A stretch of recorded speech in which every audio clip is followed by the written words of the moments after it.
ഒരുപാട് ഗുണങ്ങളുള്ള അതേപോലെ തന്നെ വൈറ്റമിൻ സി ധാരാളമായിട്ട് അടങ്ങിയിട്ടുള്ള ഒരു ഫ്രൂട്ടാണ് പാഷൻ ഫ്രൂട്ട്. അപ്പോൾ ഈ പാഷൻ ഫ്രൂട്ട് വെച്ചിട്ട് നമുക്ക് ഒരു അടിപൊളി ഡ്രിങ്ക് ഉണ്ടാക്കിയാലോ? അടിപൊളിയായിരിക്കും അല്ലേ? അതിനായിട്ട് നമ്മൾ ഒരു പാഷൻ ഫ്രൂട്ട് എടുത്തു, നേരെ കട്ട് ചെയ്തു, അതിൻ്റെ ഉള്ളിലത്തെ പൾപ്പൊക്കെ നമ്മൾ ഒരു മിക്സിയുടെ ജാറിലേക്ക് ഇട്ട് കൊടുത്തു.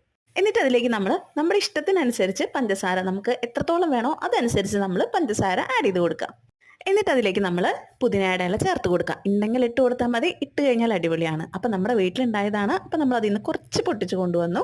എന്നിട്ട് നമ്മൾ അതിലേക്ക് ഒരു 2-3 അങ്ങ് ചേർത്ത് കൊടുത്തു. അതിൻ്റെ കൂടെ ഒരു കുഞ്ഞ് ഇഞ്ചിയുടെ പീസും കൂടി നമ്മൾ ഇട്ട് കൊടുത്തിട്ടുണ്ട്. പിന്നെ നമ്മൾ ആവശ്യാനുസരണം വെള്ളം കൂടിയും ചേർത്ത് നന്നായിട്ട് അങ്ങ് ബ്ലെൻഡ് ചെയ്തെടുക്കുക കേട്ടോ. ഇനി ഒരു ഗ്ലാസ് അങ്ങ് എടുക്കുക. ഗ്ലാസ്സിലേക്ക് നമ്മളിത് അരിച്ചൊഴിച്ച് കൊടുക്കുക കേട്ടോ. ഇനി നമുക്ക് താല്പര്യം ഉണ്ടെന്നുണ്ടെങ്കിൽ ഇതിലേക്ക് കുറച്ച് കസ്കസും കൂടി കുതിർത്ത് വെച്ചത് ചേർത്ത് കൊടുക്കുക കേട്ടോ. അപ്പം ഇതും കൂടി ചേർത്ത് കൊടുത്തിട്ട് നല്ല പോലെ അങ്ങ് ഇളക്കി കൊടുക്കുക. കാണാനായിട്ട് നല്ല ഭംഗിയുണ്ട് അല്ലേ? നല്ല ഭംഗി മാത്രമല്ല നല്ല ടേസ്റ്റുമാണ് കേട്ടോ. അപ്പം ഇനി അങ്ങ് കുടിക്കുക.